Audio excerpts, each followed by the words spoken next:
This is Maya. She's 23, from Brazil, and she's a digital nomad. Like a lot of us, she was pulled to the Philippines for its promise of adventure and an affordable lifestyle. She was just trying to document her travels, another day of stunning beaches and busy markets for her small online channel. But she wasn't just capturing content. She was about to capture a moment so real and powerful it would make the whole world stop and watch. It wasn't a perfect selfie or a secret beach, but a simple, unexpected act of kindness that would leave her completely floored.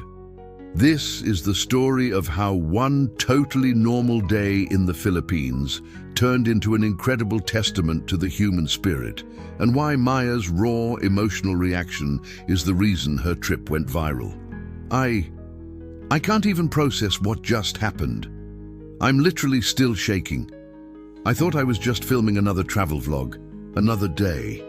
But what this person did for me, it just changed everything. I have never in my entire life experienced anything like this. You have to see this for yourself. You just have to. Okay, so let me back up and show you how this all started just a few hours ago.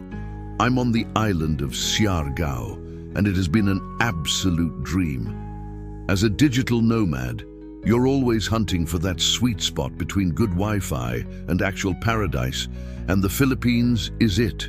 The country even launched a new digital nomad visa this year, which is a huge reason so many of us are choosing to build a life here.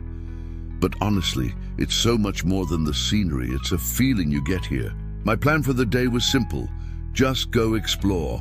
I rented a little scooter, packed my camera in my backpack, and just started driving. I wanted to get away from the main tourist spots and find those quieter local roads that wind through the palm tree forests. The air was hot and humid, the sun was bright, and the sound of kids laughing and roosters crowing was the soundtrack to my drive deeper into the island. Of course, I was filming. I was vlogging, talking to my camera about the freedom of the road, about what it feels like to be 23 from the other side of the planet, building a life from a laptop in a place this gorgeous. I was totally in my own little world. Just another traveler recording another perfect day.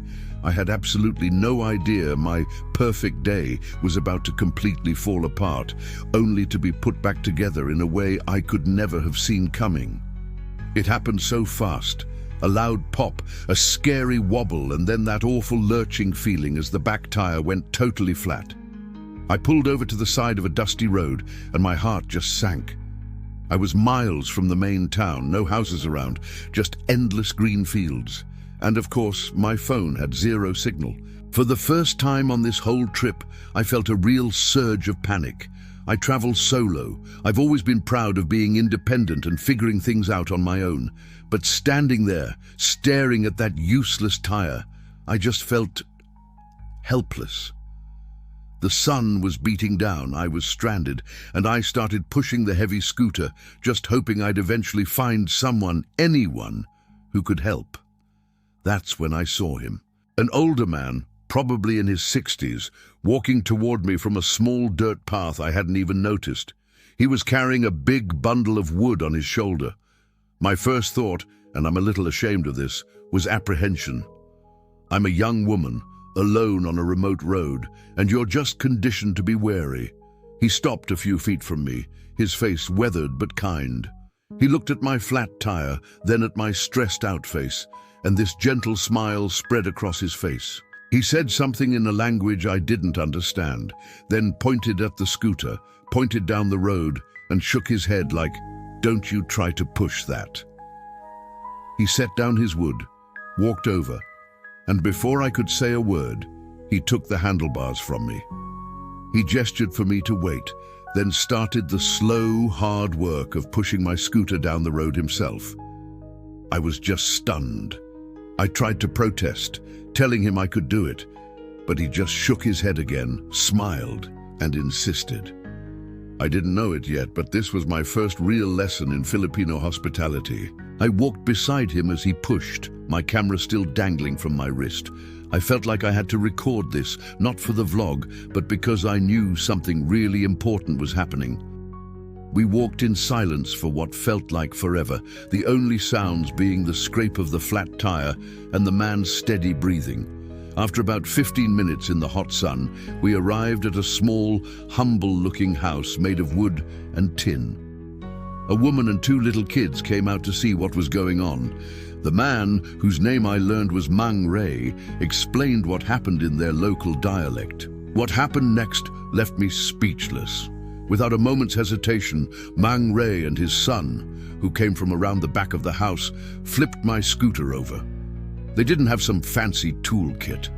They brought out a bucket of water, a couple of old wrenches, and a small, worn-out patching kit. They weren't calling a mechanic, they were the mechanics.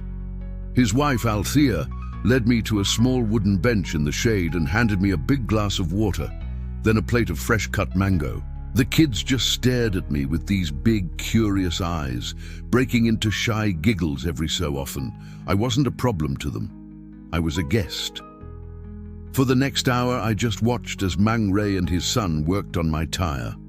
They found the hole, patched it up, and used a manual hand pump to slowly, painstakingly fill it with air. They were laughing and joking with each other while they worked, every now and then looking over at me with a reassuring smile. I tried to pay them, pulling out my wallet, but Mang Rey just waved his hand and said, "No, okay lang. It's okay." They weren't just fixing a tire. They were showing me bayanihan.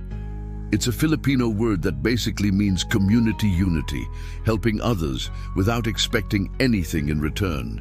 It's this spirit that turns regular people into heroes when someone's in need. And I was living it firsthand on the side of a dusty road, with a family who had very little but gave me everything.